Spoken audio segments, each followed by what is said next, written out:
In this video, we'll talk about how to recognize when two algebraic expressions are equivalent. First, we'll talk about how two numbers can look different but actually be the same number. So you might remember that if we have a number like 1/2 can be written in decimal form as 0.5. And these are two completely equivalent expressions for that fraction.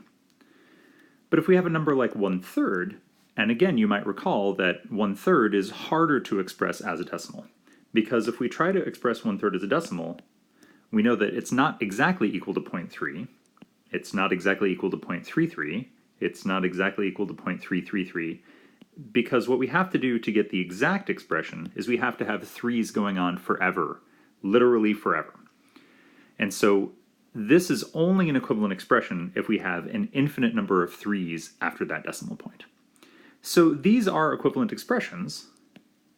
So this is equivalent to 1/3, but it's hard to work with.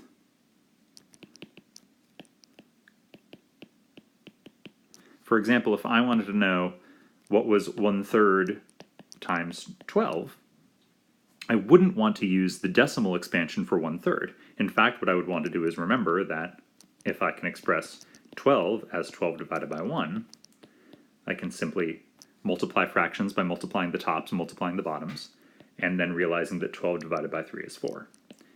So in general, we're always going to prefer fraction expressions to decimal expressions. Sometimes we have nice looking decimal expressions. We have what we call a terminating decimal.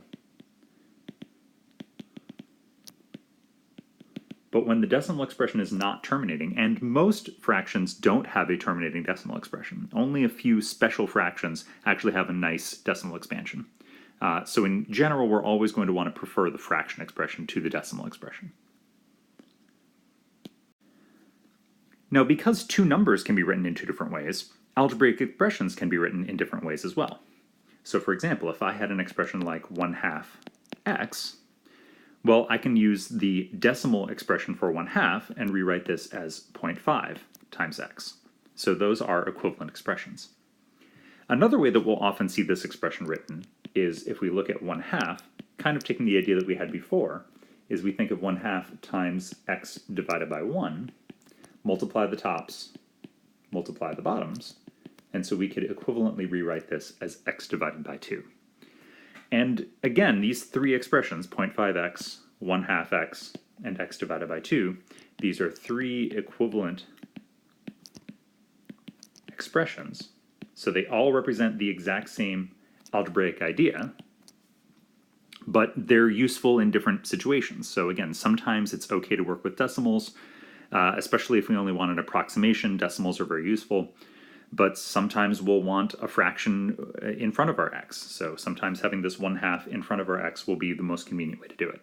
But then sometimes having this just as one fraction just by itself, x over 2, will be the best way. So what you'll need to do is be able to just interchange freely between these three different ways to write these kinds of expressions.